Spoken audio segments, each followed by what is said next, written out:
है तो घर में बंधनवार बांधा जाता है। क्या बांधा जाता है? क्या बांधा जाता है? वो पत्ते काय के होते हैं। कलश माताएं उठाती हैं तो कलश में पत्ते काय के होते हैं? आम के। बंधनवार भी आम के पत्ते का बांधा जाता है और कलश में भी पत्ते आम के ही रखे जाते हैं। क्यों?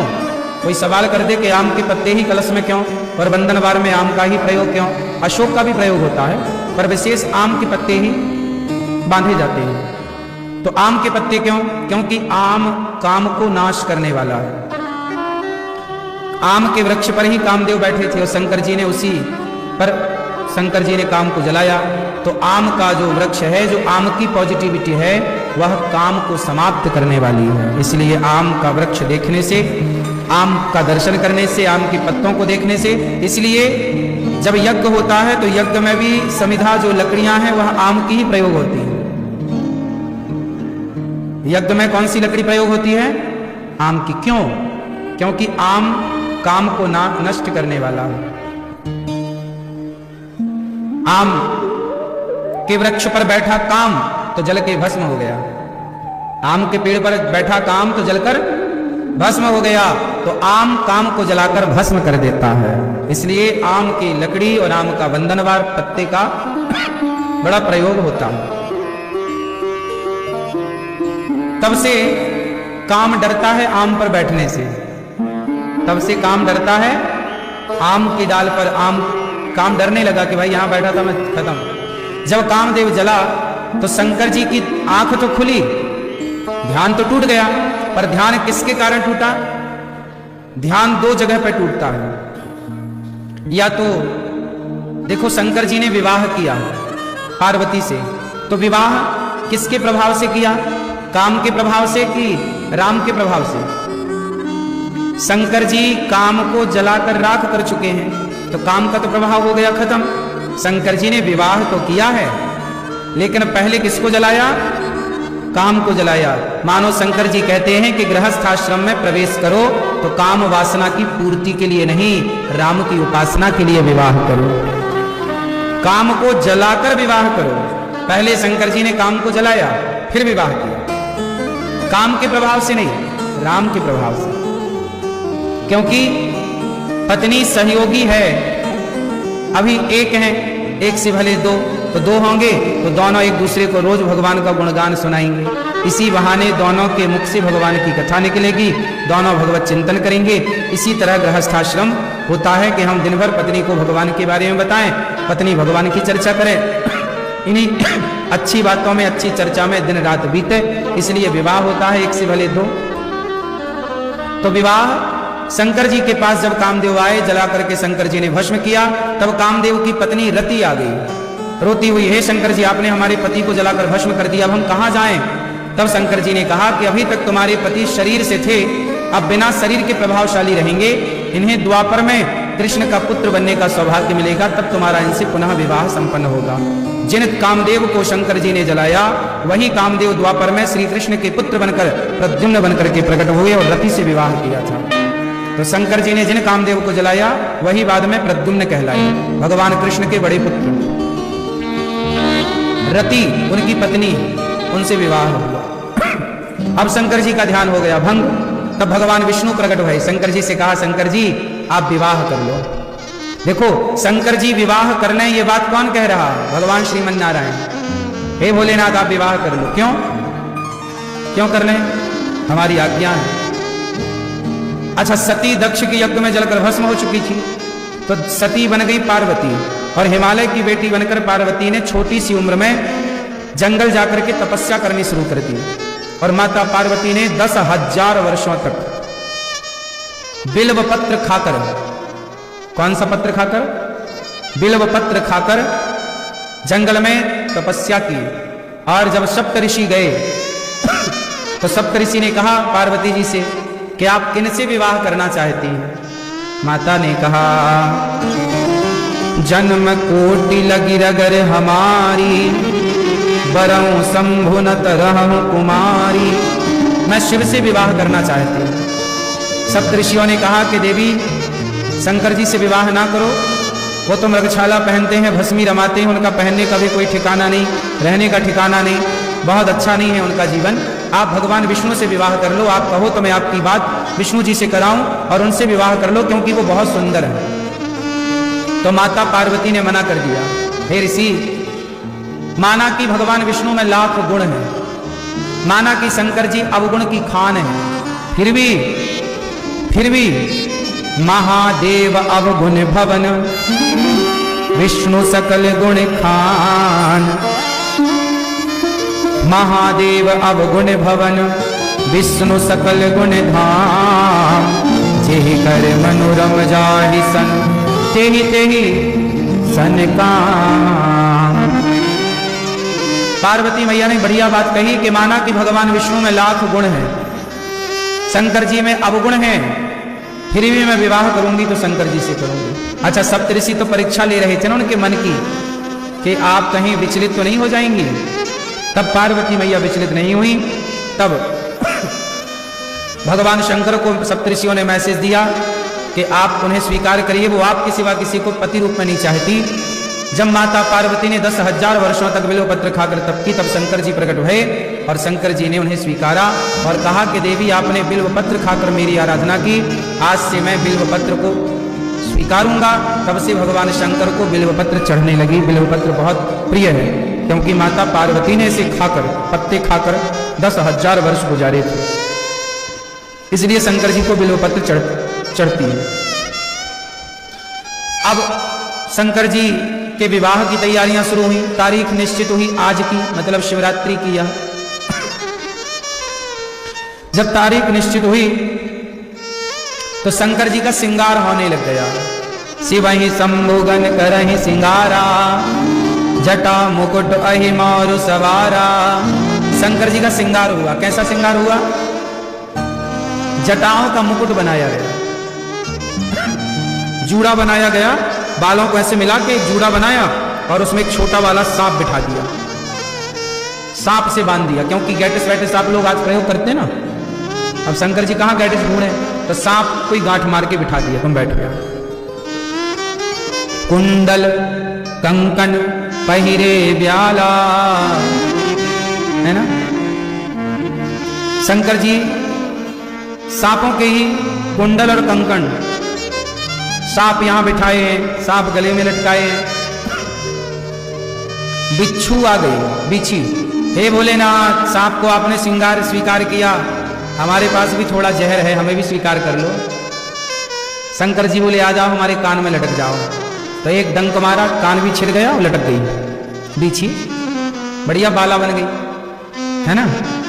तो कानों में बिच्छी, सिर पर सांप, गले पर सांप। अब शंकर जी जब दुल्हा बने तो लोग बोले, आओ श्रृंगार करें, पाउडर वाउडर लगाएं। शंकर जी भभूति रमा रहे हैं, भभूति लगा। अरे बोले, दुल्हा बन रहे हैं, ये भभूति क्यों? शंकर जी बोले, नहीं नहीं, हमें भभूति ही रमाने दो, पाउडर तो छूट जाएगा, ये भभूति बढ़िया है, सबको याद रहेगा कि भाई हमें भी एक दिन राख हो जाना है। अब शंकर जी चले तो बाराती कैसे हैं? को मुखहीन। शंकर जी की बारात कैसी है? भूत प्रेत डाकनी पिशाचनी चुड़ैल उड़ैल सब आई, सब शंकर जी के विवाह में सम्मिलित भाई। को मुख ही, किसी का मुख ही नहीं है, तो किसी का मुख है तो धड़ ही नहीं। ऐसे शंकर जी की बारात चली। शंकर जी की बारात काय में चली? नंदी पर बैठे। नंदी पर कैसे बैठे शंकर जी? सीधे के उल्टा। शंकर जी उल्टे बैठे। कैसे? शंकर जी नंदी की पूंछ की तरफ मुंह कर लिया। क्यों? क्योंकि आगे मुंह करके बैठेंगे तो पीछे नाच कौन रहा पता कैसे चलेगा, इसलिए शंकर जी उल्टा बैठे कि हमारे ब्याह में कौन कौन नाच रहा हम देखेंगे मस्त। और भूत प्रेत सब नाच रहे हैं, खूब बढ़िया भूत प्रेत ऐसे उछल उछल रहे हैं, नाच रहे हैं। सारे दुनिया के जितने शमशान हैं सभी शमशानों में निमंत्रण गया है और सभी शमशान के भूत प्रेत गए, है ना। आप के यहाँ के शमशान से भी गए होंगे? हाँ, तो जम्मू के शमशान से भी तो गए होंगे भूत प्रेत। सब शमशानों से भूत प्रेत गए, खूब बारात लंबी चौड़ी। यहाँ पार्वती की माता जी आरती लिए खड़ी हैं कि दुल्हा आएंगे, बढ़िया स्वागत करेंगे। गांव के बच्चे सब लोग बारातियों का इंतजार करते हैं ना, कैसा दुल्हा होगा भाई, सबकी उत्सुकता होती है देखेंगे। जैसे ही बारात आई तो सबसे आगे ब्रह्मा जी थे। ब्रह्मा जी भी आए, पर ब्रह्मा जी की टीम अलग थी। ब्रह्मा जी बोले ये भूत प्रेतों के संग हम ना चल पाएंगे, तो ब्रह्मा जी अलग चले। पार्वती मैया की माता को लगा अच्छा ये दुल्हा है, उन्हें को लगा ये ब्रह्मा ही दुल्हा है। और जैसे ही उनको लगा हे भगवान ये तो 4 मुंह वाले हैं, पर कोई बात नहीं, पर ये बूढ़े से भी लग रहे हैं, पर कोई बात नहीं, ठीक है। आरती उतारने लग गई माता, बोली महाराज हम दुल्हा नहीं हैं, हम बाराती हैं। माता बड़ी प्रसन्न भई और माता ने प्रसन्न होकर के कहा वाह। मैना रानी ने कहा कि वाह, जब दुल्हा इतने बाराती इतने सुंदर हैं तो दुल्हा कितने सुंदर होंगे। तब तक इंद्र आ गए। मैना रानी को लगा कि ये दुल्हा है बड़ा सुंदर है, देवता बड़े सुंदर। देवताओं के राजा इंद्र ने कहा हम बाराती हैं, अच्छा बाराती। माता जी की और उत्सुकता बढ़ी कि भाई बहुत सुंदर दुल्हा होगा। तब तक भगवान विष्णु आ गए और भगवान विष्णु तो बहुत सुंदर। अब तो माता मैना रानी आरती उतारने लगी, जय दुल्हे राजा मेरे जय दुल्हे राजा। भगवान विष्णु बोली मैया मैं दुल्हा नहीं हूं, मैं बाराती हूं। अब तो मैया खुशी से गदर, हे भगवान इतने सुंदर सुंदर बाराती। अब सब आ गए, अब पीछे से आए, अब सबकी और उत्सुकता। गांव के छोटे छोटे बच्चे ओ भीड़ में मुंह आगे निकाले, इंतजार कहां दुल्हा। तभी शंकर जी तो रह गए पीछे, भूत प्रेत आ गए आगे। और जैसे ही भूत प्रेत आए तो भूत प्रेत कैसे, किसी का धड़ है तो धड़ ही चल रहा, सिर का पता नहीं, और किसी का सिर है तो धड़ का पता नहीं। किसी के 4 सिर ही सिर है, धड़ नहीं है। अब जैसे ही बारात एंट्री की नगर में, बच्चों ने देखा, और जैसे ही बच्चों ने देखा कि सिर हमारी तरफ चला रहा, धड़ का पता नहीं, बच्चे भागे मैया बचाओ। ओ भैया छोटे छोटे बच्चे भाग गए डर के मारे। मैया बोली का है वो लाला, अरे मैया आज तो मृत्यु आ गई, बारात ना आई, यमराज आए हैं यमराज। अब जितने बारातियों का स्वागत करने वाले लोग थे, जो पानी और नाश्ते की व्यवस्था करने वाले लोग नहीं होते शादी ब्याह में, जब उनने देखा भूत प्रेतों को तो उनके हाथ से पानी का गिलास छूट गया, नाश्ते की प्लेट छूट गई, क्योंकि उनके सिर ही नहीं है, धड़ ही धड़। किसी सिर ही सिर, अब ऐसे कभी देखा नहीं। तो पानी के हाथ थर थर कांपने लगे, तभी एक धड़ आया और धड़ ने आकर पूछा क्यों भाई हमारे रुकने की व्यवस्था कहां है। अब तो भागा उसने, दौड़ा, काय का स्वागत काय का सम्मान, दौड़ पड़े सब। कोई स्वागत करने के लिए खड़े नहीं हुआ। तभी वहां जब बाराती आए तो बाराती भी शंकर जी के, वहां खाने पीने की व्यवस्था थी तो बाराती खुद से खाने पीने की व्यवस्था में चले गए। और जब जाके देखा तो वहां रायता रखा, खीर रखी, कढ़ी रखी, इत्यादि पदार्थ। अब तो शिव गणों ने रायतों के भगवाने में डुबकियां लगानी शुरू कर दी, हर हर महादेव हर हर महादेव। रायतों के भगवाने में डुबकी लगा रहे हैं। तब तक शंकर जी आए नंदी पर चढ़कर। नंदी मतलब धर्म। शंकर जी बैल पर सवार नहीं होते, शंकर जी धर्म पर सवार होते हैं। शंकर जी चले तो मैना रानी द्वार पर आरती की थाल ली, और जैसे ही आरती लिए खड़ी मैना रानी ने देखा दुल्हा को, शंकर जी को। शंकर जी तो ऐसे विचित्र, भभूति रमी भस्मी रमी। माता आरती उतारने लगी तो सांप को लगा कि हमें जलाना चाहती है। तो सांप है, आग से मारा फंड तो आरती वारती हाथ से छूट गई। मैया मैना भागी और जाके गुस्सा हो गई, बोले मैं नहीं करूंगी अपनी बेटी का ब्याह, भले कुंवारी रह जाए। ऐसा दुल्हा सांप कौन पहनता गले में। बस आपने आरती में मारी तो मेरी आरती थाली गिर गई नीचे, अब मैं नहीं करूंगी ब्याह। तब नारद जी आए समझाने, मैया ये साक्षात शिव है। मैया बोली कोई हो मैं ब्याह नहीं करूंगी, छोरी सदा कुंवारी रहे। तब माता पार्वती आई, मैया मेरी प्रसन्नता इन्हीं से है, ये भोलेनाथ हैं। तब जाके सबने समझाया कि ये कोई सामान्य पुरुष नहीं है, भगवान है, ये शंकर हैं। तब मैया को जान में जाना ही कुछ ठीक है, पर ऐसे अच्छे से कंगी वंगी तो करके आते, आज तो बढ़िया से कपड़े पहन लेते। शंकर जी दिखावा नहीं करते, जैसे हैं सो हैं। अब बारातियों के लिए पंगत लगी। अब जैसे तैसे बारातियों को परोसा जा रहा है, तो पत्तल परोसने वाले ने परोसा। बाराती शंकर जी के बैठे, किसी का धड़ ही बैठा, धड़ ही अकेला जमीन में रखा, तो किसी का सिर रखा है जमीन में। अब बाराती पत्तल परोसने लग गए, तो बारातियों वो घर वाले लोग जब पत्तल परोसने लग गए तो उनको लगा कि सिर को पत्तल क्या परोसे, चलो ये खाएगा इसको परोस, धड़ को क्या, इसको तो खाएगा, मुंह ही नहीं है इसका। और जैसी पत्तल परोसने वाले ने पत्तल नहीं परोसी, उससे आगे बढ़ गया कि भाई ये तो धड़ है, इसको क्या परोसा है। तब तक धड़ ने हाथ पकड़ लिया, और हाथ पकड़ा तो परोसने वाले ने सारी पत्तल छोड़ी, भागा।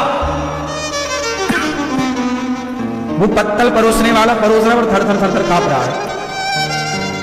जैसे तैसे पत्तल परोसी गई। खीर परोसने वाला आया, खीर परोसने वाला जब खीर परोसा तो जो भूत प्रेत थे वो तो जो ठीक ठाक थे उनको परोसा। फिर वही बात आई कि धड़ को क्या परोसा खीर, धड़ कैसे पिए खीर, धड़ ही धड़, सिर है ही नहीं। सिर को परोसे, अब सिर को रखा तो सिर बस था, तो उसने खीर पिया तो पिया और उसकी गिरती जाए पूरी, अब पेट था ही नहीं उसका।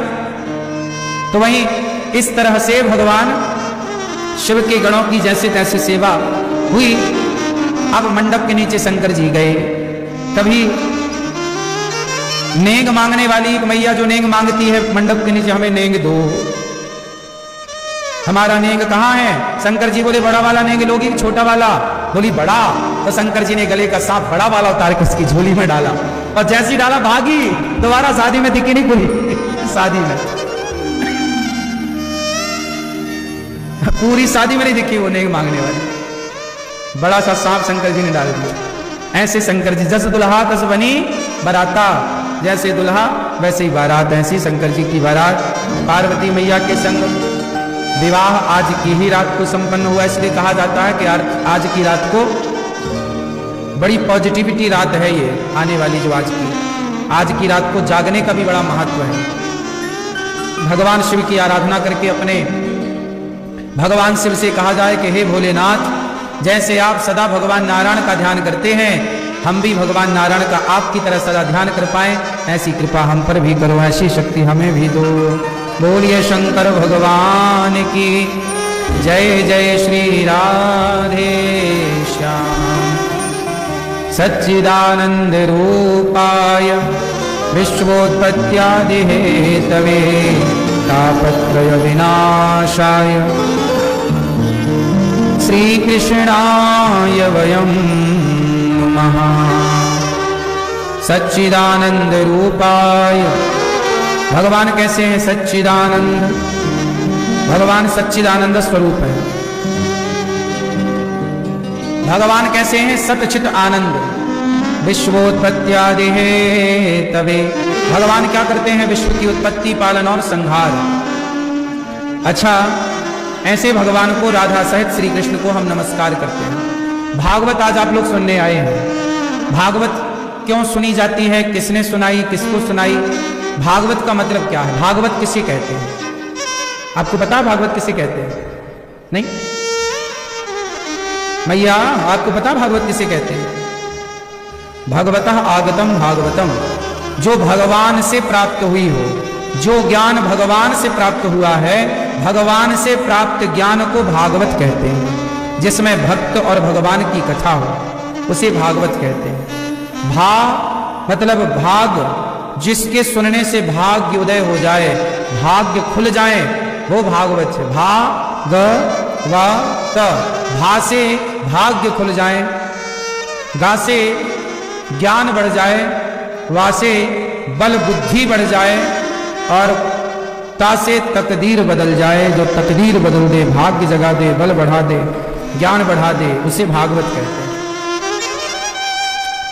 जिसका भली भांति सभी लोकों में प्रचार है, उसे भागवत जी कहते हैं। भागवत सबसे पहले भगवान नारायण ने सुनाई ब्रह्मा जी को, ब्रह्मा जी ने सुनाई नारद जी को, नारद जी ने सुनाई वेद व्यास जी को, वेद व्यास जी ने सुनाई सुखदेव भगवान को, सुखदेव जी ने सुनाई राजा परीक्षित को। भागवत जो सुनता है वह कभी डिप्रेशन में नहीं जाता, वह कभी तनाव में नहीं रहता, वह सदा सुखी और स्वस्थ रहता है। भागवत हम सबको जरूर सुननी चाहिए। भागवत में भगवान के स्वरूप का वर्णन है। कैसे हैं भगवान? सच्चिदानंद रूपाय, भगवान कैसे हैं? सच्चिदानंद। कैसे हैं भगवान भैया? भगवान कैसे हैं? सच्चिदानंद। सतचित आनंद को सच्चिदानंद कहते हैं। सत्य क्यों मैया? सत्य क्या है? आप बताओ भैया, सत्य क्या है? सत्य किसे कहते हैं? सत्य किसे कहते हैं? मैया बताएंगे, हमारी चश्मा वाली मैया। मैया आप बताओ, सत्य किसे कहते हैं? पीली मैया, सत्य किसे कहते हैं? मैया सत्य किसे कहते हैं बताओ आप, पीली मैया? हैं सबको? सत्य किसे कहते हैं? मैया सो रही है लाल वाली? मैया राम राम, नींद आए तो बताइए, लोरी सुनाएंगे। सत्य किसे कहते हैं? भगवान को। संसार को क्या कहते हैं? सत्य के झूठ। संसार सच्चा है कि झूठा है? बोलो, संसार कैसा है? संसार झूठा है। कैसे झूठा है? सिद्ध करो। संसार झूठा है कैसे? कैसे? क्योंकि संसार में परिवर्तन है। संसार में क्या है? जोर से। और जहां परिवर्तन है, जहां बदलाव है, वो झूठ है। सच में कभी बदलाव नहीं होता। आपके शरीर में परिवर्तन है कि नहीं? लड़कपन, जवानी और बुढ़ापे का परिवर्तन तो है। आप बदल रहे हैं। आपका गांव बदल रहा है, आपका शहर बदल रहा है, दुनिया बदल रही है। जो बदल जाए वो झूठा है, जो ना बदले वो सच्चा है। ना बदलने वाले हैं भगवान, बदलने वाला है संसार। इसलिए सब कुछ मिथ्या ही है। सच्चा कौन? केवल भगवान। ईश्वर सत्य है, सत्य ही शिव है, शिव ही सुंदर है। सत्यम शिवम, सत्यम शिवम। ईश्वर सत्य है, सत्य ही शिव है, शिव ही सुंदर है। सत्यम शिवम सुंदरम, सत्यम शिवम सुंदरम। ईश्वर सत्य, भगवान ही सत्य है। उमा कहाँ हूं मैं, उमा कहाँ हूं मैं, अनुभव अपना। सत हरि भजन जगत सब सपना। सब कुछ जो देख रहे हैं। अच्छा, एक छोटी सी बात सुनाता हूं, आपसे अभी पूछूंगा, ध्यान से कहानी सुन लो फिर उत्तर देना। एक राजा है, नाम है जनक। राजा जनक कहते हैं कि मैंने एक सपना देखा। राजा जनक ने एक सपना देखा। राजा जनक बहुत बड़े राजा हैं, उनके महल सोने के हैं, उनके पास थालियां सोने की हैं, सिंहासन सोने का है, रथ सोने का है, बड़े बड़े हीरा मोती उनके पास, कोई कमी नहीं। ऐसे राजा ने एक दिन सपना देखा कि स्वप्न में वह बहुत भूखे हैं। सपना देखा, सपने में देखा कि वो बहुत गरीब हैं और आज भूख लगी है, खाने को रोटी नहीं मिली तो वो भीख मांगने निकल गए। भैया बड़ी भूख लगी है। कहीं भोजन बढ़ रहा था तो उन्हें भोजन देने वाले ने कहा, भैया मैं भोजन तो दूंगा पर तेरे पास बर्तन नहीं है। तो बोले बर्तन नहीं है, भोजन कैसे दें? जाओ बर्तन लेके आओ। तो ये बर्तन लेने के लिए पास में एक कुम्हार की दुकान थी। कुम्हार से कहा, भैया एक पात्र दे दो तो हम भोजन ले लें। तो कुम्हार ने कहा कि भैया पात्र तो दूंगा, पैसे दो। तो इनके पास मिट्टी के बर्तन खरीदने के पैसे नहीं। तो कुम्हार ने कहा चलो यहां से। तो कुम्हार के बहुत सारे बर्तन फूट जाते हैं तो वो फेंक देता है। तो वहां फूटे टूटे कुछ बर्तन पड़े थे, तो उनमें से एक घड़ा फूटा था, उसका आधा हिस्सा निकाला और वो टूटे हुए घड़े को लेकर वो फिर पहुंचे, भोजन की लाइन में लगे। तो भोजन परोसने वाले ने उनको थोड़ा खिचड़ी का प्रसाद दिया। उनके पात्र में खिचड़ी आई। जैसे ही वो खिचड़ी खाने लगे तभी दो बैल आपस में लड़ते लड़ते उनके पास आए और धक्का मारा तो उनके हाथ से वो खिचड़ी गिर गई, बर्तन टूट गया। तभी कुत्ता आया और कुत्ता वो खिचड़ी चाटने लग गया और ये रोने लगे कि वाह, मैं इतना भूखा हूं और आज खिचड़ी मिली, वो भी नसीब नहीं हुई। ये भूख से तड़प रहे थे, तभी इनकी नींद खुल गई। और जब राजा जनक की नींद खुली तो ये फिर सोने के बिस्तर में थे, अटारी महल और बहुत बड़े राजा। आंख खुली तो ये राजा थे और सपने में ये क्या हो गए, गरीब। और इतने गरीब के भूख लगी तो खाने को पेट भर ना मिला। अब राजा जनक ने अष्टावक्र जी से सवाल किया कि महाराज ये बताओ कि वो सत्य था कि ये सत्य है। मतलब मैं गरीब था सपने में और अमीर हूं जागृत में, तो वो सत्य था कि ये सत्य है, आप बताओ। मैया बताएंगे, पीली मैया हमारी।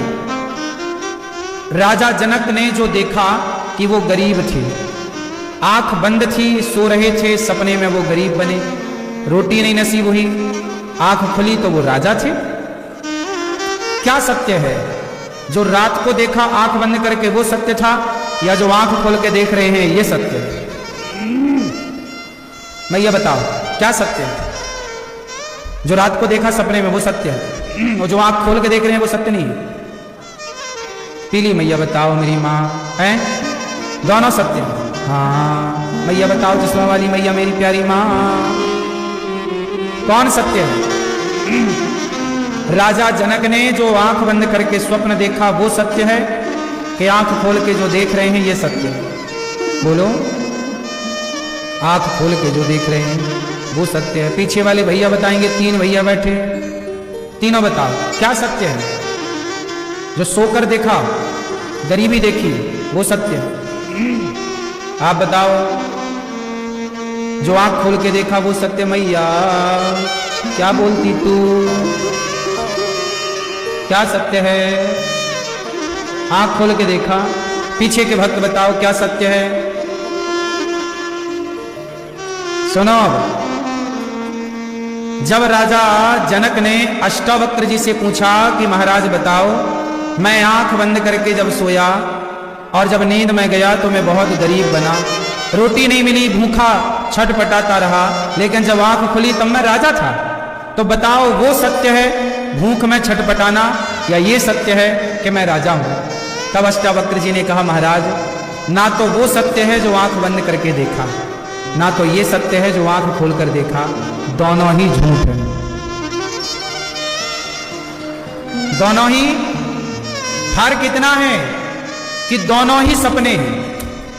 एक सपना है जो आंख बंद करके देखा जाए, आंख बंद करके रात को जो सपना आप देखते हैं वो टूटता कब है? जब आंख खुलती है। जब आंख खुली तो रात का सपना टूट गया, और जिस दिन तुम्हारी आंखें सदा के लिए बंद हो जाएंगी उस दिन ये दिन का सपना भी टूट जाएगा। वो भी सपना था, ये भी सपना है। जो दिन में देख रहे हो आप, ये मेरी पत्नी, ये मेरा परिवार, ये मेरा पैसा, ये क्या है? ये भी एक सपना है।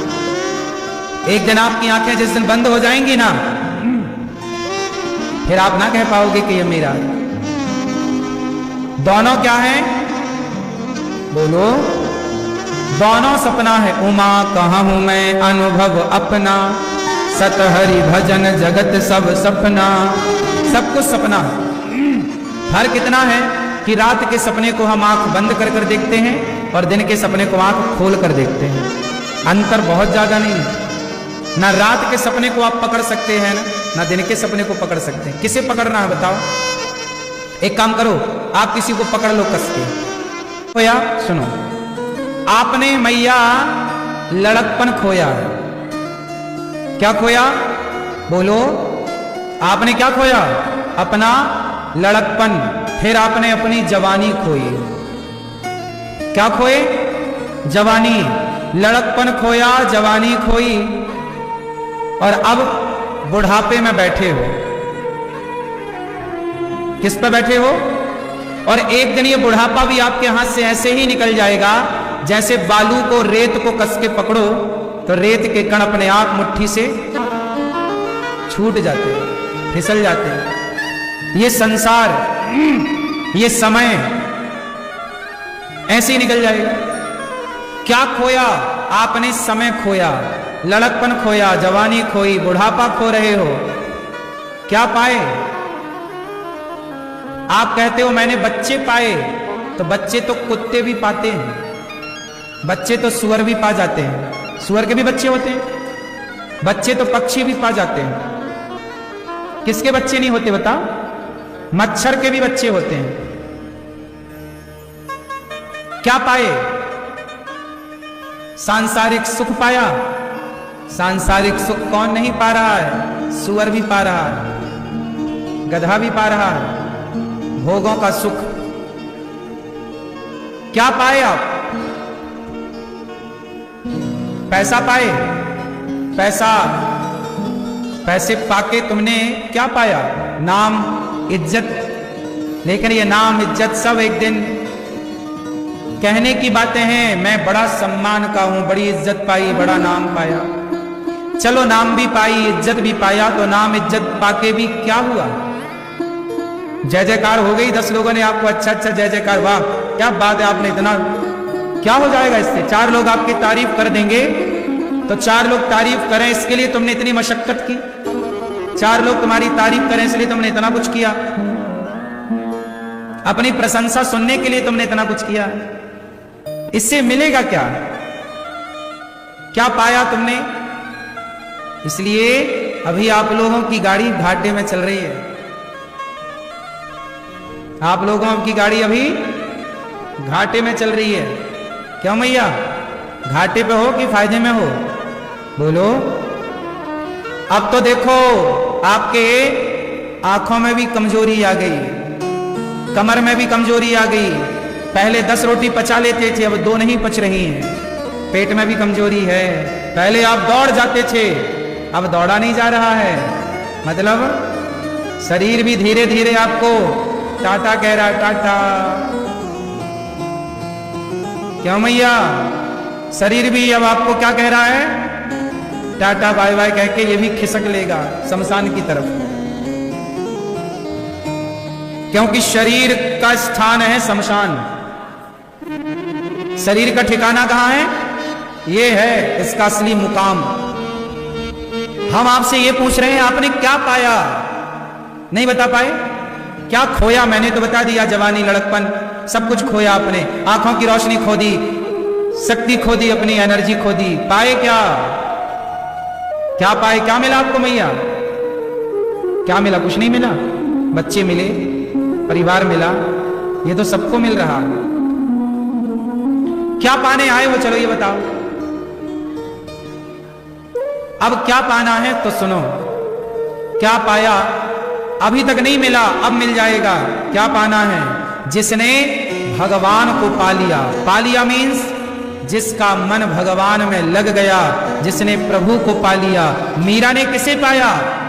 मेरे तो गिरधर गोपाल। जिसने भगवान को पा लिया उसने सब कुछ पा लिया। आना सफल, जाना सफल, जीना सफल, मरना सफल। पा लिया जिसे पाने आए थे। वरना संसार की शोहरत, दौलत, नाम, प्रतिष्ठा पाए तो पाकर भी क्या मिला बताओ?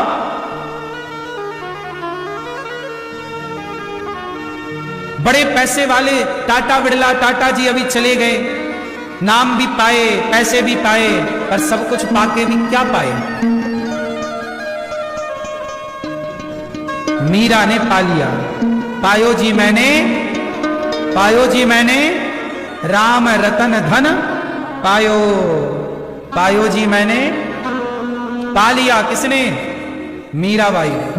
मीरा ने किसे पाया? परमात्मा को पाया, कृष्ण को पाया। जो भगवान को पा जाते हैं वो सब कुछ पा जाते हैं। आपकी इस यात्रा में एक भगवान मिल गए तो सब मिल गए, और वो नहीं मिले तो सब मिले, तो सबका करोगे क्या? ऑलरेडी पा लिया आप लोगों ने सब, पर क्या कर रहे हैं उसका? आपके कितने बार जन्म हो चुके हैं? जरा मुझे बताओ मेरी मां, कितनी बार आप संसार में आ चुके हैं? करोड़ों बार। करोड़ों बार मैया आप आ चुकी हो, और करोड़ों बार किसी की मां बन चुकी हो। करोड़ों बार तुम किसी के बाप बन चुके हो। करोड़ों बार तुम्हारा धरती पे आना जाना हुआ, और उसी क्रम में ये भी एक मौका है। आपने क्या पाया? मनुष्य का शरीर पाया। इस शरीर को पाकर के उसे पालो। सुनो, एक छोटी सी कथा सुनाता हूं, उत्तर देना। एक सवाल पूछूंगा कथा के बाद, ध्यान से सुनो। मैया ओ प्यारी मैया बैठो। मेरी माँ, सुनो, एक शेरनी थी, शेरनी जंगल में आनंद से रहती थी। उसका एक बच्चा था, शेरनी का बेटा छावा, शावक। शेरनी का एक बेटा था शावक। वो अपने बेटे के साथ शिकार करने जाती थी शेरनी। एक दिन क्या हुआ कि रास्ते में उसे गीदड़, गीदड़ की जो मादा है, मतलब मां, वो तड़पती हुई मिल गई। आखिरी सांस ले रही थी गीदड़ की मां। वो गीदड़ छोटा सा अपनी मां के इर्द गिर्द था, आज ही पैदा हुआ था। गीदड़ आज पैदा हुआ और अचानक उसकी मां मर गई। शेरनी वहीं पहुंच गई तो शेरनी को बड़ी दया आई कि आज इसकी मां मर गई, ये एक दिन का बच्चा है, चलो मैं अपने पास ले चलो। शेरनी अपने पास ले आई, साथ ले आई। शेरनी अपना दूध पिला रही है। शेरनी ने उसे अपने बच्चे की तरह पाला। अब देखते देखते वर्षों बाद वो गीदड़ जवान हो गया। शेरनी का अपना बेटा भी था शेर, वो भी जवान हो गया, वो बड़ा शेर बन गया। और गीदड़ भी अब बड़ा जवान हो गया। दोनों साथ रहते, क्योंकि एक ही मां का दूध पिए, एक साथ बचपन से रहे, दोनों में बड़ा प्रेम था। एक दिन क्या हुआ कि शेरनी की गुफा, शेरनी के घर के पास हाथियों ने आक्रमण कर दिया। हाथियों का झुंड रहा होगा तो हाथियों ने आया और पेड़ वेड़ तोड़ मरोड़ दिए। तब शेरनी ने अपने बेटे शेर से कहा कि जाओ जरा हाथी को समझाओ। शेर गया और दहाड़ मारी तो गीदड़ का बच्चा बोला, मां मैं भी जाऊं, आज हाथी को मैं भगा के आऊंगा। शेरनी ने मना किया कि हाथी तेरे बस का नहीं है, तू मत जा। नहीं नहीं मां, मैं तो आपका बेटा हूं, जाऊंगा। अच्छा, गीदड़ को यह बात पता नहीं थी कि मेरी मां बचपन में मर चुकी है। गीदड़ ने कभी आईना भी नहीं देखा था अपनी शकल। उसे यही लग रहा था कि मैं भी शेर हूं, क्योंकि शेर के संग रहता ना, शेरनी के साथ रहता है। तो हाथी के झुंड के पास एक हाथी आगे बढ़ा तो हाथी के पास गीदड़ गया और गीदड़ ने बोला, ए हाथी खबरदार भाग जा, आज मैं तेरे से लड़ूंगा। गीदड़ को यही लग रहा था कि मैं शेर हूं, पर हाथी को लगा ये गीदड़ मेरे से बकबक कर रहा है। हाथी ने सूंड से उठाया, गीदड़ को घुमा के पटक दिया तो गीदड़ लंगड़ाता लंगड़ाता घर आया। अच्छा, शेर गया, शेरनी का बेटा, उसने हाथी के ऊपर चढ़ के नौचा, हाथी भागा। शेर आया, हंसने लगा, मां ये गया था, हाथी ने इसको उठा के पटक दिया। शेर हंस रहा, उसका शेरनी का बेटा। तो वो गीदड़ का बच्चा बोला अपनी मां से कि मां, इसने कृष्ण के मंदिर में जाने से पहले कृष्ण के बारे में सुनो। सुनेंगे ही नहीं आप कृष्ण के बारे में तो कृष्ण को क्या जानेंगे।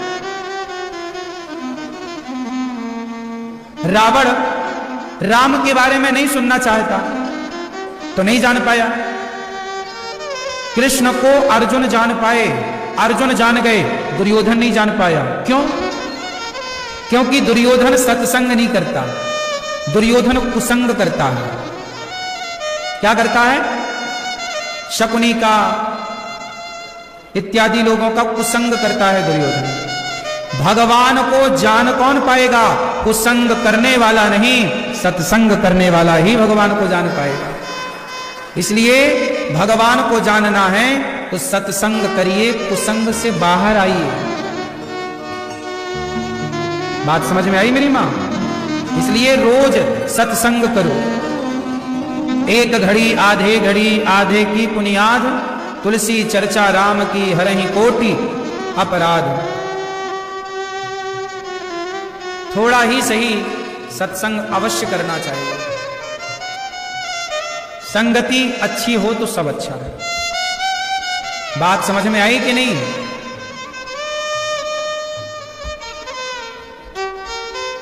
एक बार भागवत देवर्षि नारद जी ने भी सुनी। नारद जी सारे तीर्थों का भ्रमण करने गए पर शांति नहीं मिली। नारद जी कहां कहां गए? पुष्करम चा प्रयागम चा काशीम गोदावरीम तथा हरे क्षेत्रम कुरुक्षेत्रम श्रीरंगम सेतुबंधनम। नारद जी सारे तीर्थों में गए पर नापश्यम पुत्रमिच्छरमा, शांति नहीं मिली। क्यों शांति नहीं मिली? क्योंकि नारद जी ने सब कुछ देखा, परंतु सत्य कहीं नजर नहीं आया। सत्यम नास्ति तपः शौचम दया दानम न विद्यते। नारद जी ने देखा सत्यम नास्ति तपः शौचम दया दानम न विद्यते। मंदः सुमंद मतयो मंद भाग्या युपद्रुताः पाखंड निरता निरताः संतो विरक्ताः सपरिग्रहा। आज नारद जी ने स्थिति देखी कि आश्रमा यवने रुद्धा। यहां पर यवनों का उल्लेख आया है भागवत जी में। यवन मतलब हर वो व्यक्ति जो वेद को नहीं मानता, जो वेद विरुद्ध आचरण करता है, उसे यवन कहते हैं। जो वेद विरुद्ध आचरण करे वो यवन है, उसे यवन कहते हैं। नारद जी लिख रहे हैं, नारद जी कह रहे हैं कि आज कली काल में सत्य नहीं बचा। आजकल कोई सत्य नहीं बोलता, झूठ का बोलबाला है। दान करने वाले कम हैं, दया करने वाले तो बिल्कुल समाप्त से हैं। आजकल दया नहीं है ना। आजकल लोग कितना देखो, चारों तरफ मांस ही मांस चल रहा है। आदमी मछली पकड़ के ऐसे मार देता है, ऐसे काट देता जैसे आलू बैगन काट रहा है। किसी जीव के बारे में वो जरा भी दया नहीं कर रहा है। जबकि आप लोगों के अंदर, हम लोगों के अंदर कितनी दया थी कि हम चींटी को मारना भी पाप कहते थे।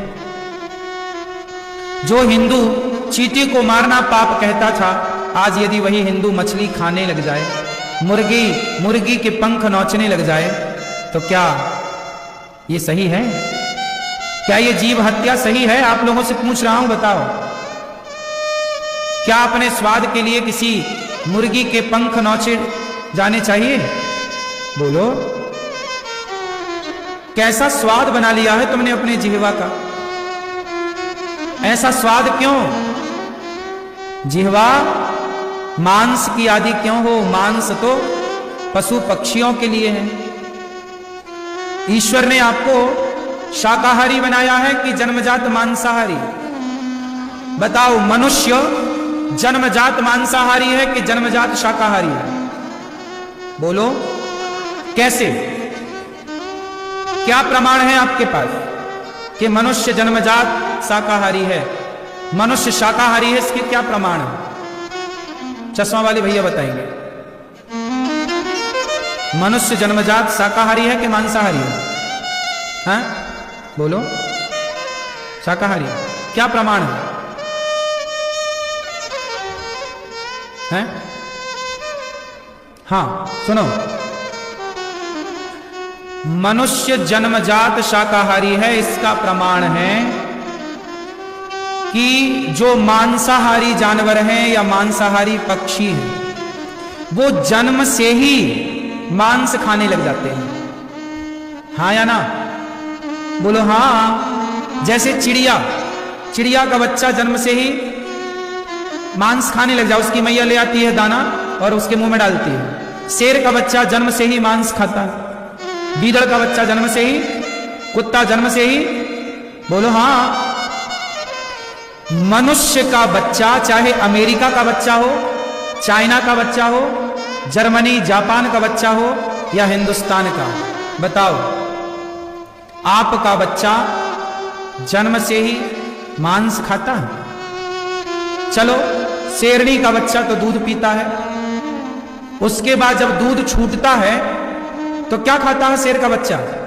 हर मांसाहारी प्राणी दूध मां का छोड़ने के बाद मांस ही खाते हैं। और अब चिड़िया तो दूध देती नहीं है, तो मांस ही लाके डालती है मुंह में। जो स्तनधारी हैं वो तो चलो दूध पिलाते हैं, जैसे शेरनी है इत्यादि। तो शेरनी दूध पिलाती है, पर दूध पिलाने के साथ साथ वो दूध के बाद क्या खाता है? चारा नहीं खाता। शेर का बच्चा खाता है सीधा मांस। जबकि बच्चा आपका, भारत का कोई भी बच्चा हो, हिंदू हो, मुस्लिम हो, सिख हो, ईसाई हो, दुनिया का मां का दूध पीने के बाद भी कोई डॉक्टर क्या कहता है कि बच्चे को आप मांस खिलाइए। 6 महीने बाद बच्चे को आहार दिया जाता है। मां का दूध संपूर्ण आहार केवल 6 महीने तक है। 6 महीने के बाद बच्चों को क्या खिलाया जाता है? क्या अमेरिका लंदन में भी 6 महीने के बच्चे को मांस खिलाते हैं? बोलो। वहां भी मां के दूध के बाद खिचड़ी बनाकर ब्रेड देते हैं।